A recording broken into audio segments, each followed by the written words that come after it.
So ayan mga idol, katatapos lang ng ulan pero umaambon pa rin. Yan si Oshino, parating na. Niligaw niya na yung ating lambat. Walang laman. Sayang yung kagabi. Kagabi talagang ang daming huli ng mga nagsipaglambat. Guno kagabi. Daming isda. So meron naman tayong nakuha dyan na pang ulam. Wala na yan. Nakakuha na sa maral. Sayang yung kagabi no? Ayun, kagabi mga idol, puro mga samaral, talaki ito kinukuha. Ayan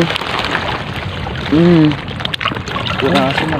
Ayan, piraso nila, nakahagip pa rin kahit paano. So may thunderstorm, nagla-lightning na. May biglat mo. Hindi na natin hintayin yun. Ayan na.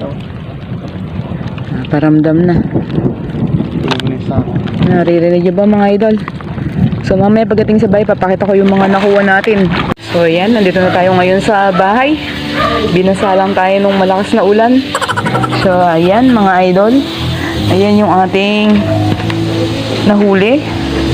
So malinaw na pang ulam na yan. Nabigyan pa rin tayo ng pang ulam. At nakaabot pa rin tayo ng huli sa guno. Ayan, kaya nga lang latak na, konti na lang. Ayan, may kasama pang mga hipon.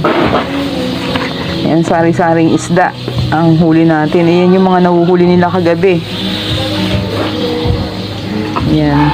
So, itong mga ano na to, aligasin na to, ay pangkaraniwan na nating nahuhuli yan.